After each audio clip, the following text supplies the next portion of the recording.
Welcome back everyone to Shakespeare Reloaded.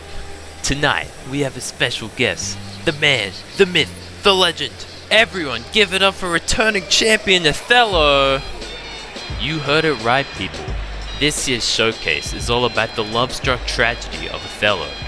While it is shorter than the average Shakespearean play, Othello delivers incredible depth by using a multitude of literary and dramatic techniques. Despite it no longer being the 1600s, Othello's key themes of jealousy and deception are ingrained in human nature. Consequently, Othello retains its meaning for viewers of all ages, ethnicities, and time periods. Jealousy is experienced by everyone, even those who seem to have it all. People like Othello, who have achieved such power and notoriety, seem impossible to bring down by any forces. The only way he could be taken down was from the inside, and that's exactly what Iago did. Iago's not-so-humble beginnings start with jealousy, as he admits, "I do suspect the lusty Moor hath leapt into my seat, the thought whereof doth like a poisonous mineral gnaw my inwards, and nothing can or shall content my soul, till I am evened with him, wife for wife." Iago feels like he's losing himself bit by bit over his intense jealousy. His simile even implies the poison will cause him an excruciating death if he doesn't give it now.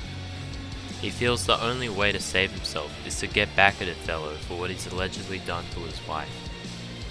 Even today, people like Iago don't feel like getting external help is an option, and feel forced into drastic measures. Iago's imagery of the poison chipping away at him concisely and effectively communicates his feelings. Further into his plan, Iago half-heartedly warns Othello of the dangers of jealousy. "Oh, beware, my lord, of jealousy. It is the green-eyed monster which doth mock the meat it feeds on." Shakespeare uses personification to show how jealousy slowly builds up over time and manipulates its prey before finally devouring them.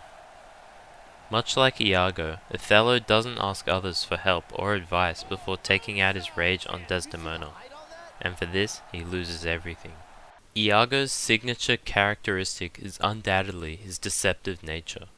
He deceives almost everyone in the play up until the very last scene. Every line Iago says is used to clear himself of suspicion or to place it on others, and often even both at the same time. Only we know he acts as honest Iago around the people he can hook into his plan. A clear example of dramatic irony.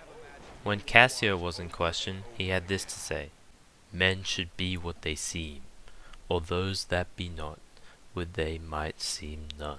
Iago's quote is purposefully ominous to slander Cassio, but without outright saying it. He allows Othello to fill in the gaps and artificially form his own conclusions. As we all know, Iago is the one he should really be worrying about, and this is a perfect example of dramatic irony and Iago's two-faced nature. Today, I'd say gossiping is more prevalent than even Shakespeare would have anticipated. Every celebrity and their mum has drama surrounding them, sometimes for real, and others blown out of proportion, or even completely fabricated. In only his first soliloquy, Iago is already plotting against Othello, Cassio, and Roderigo.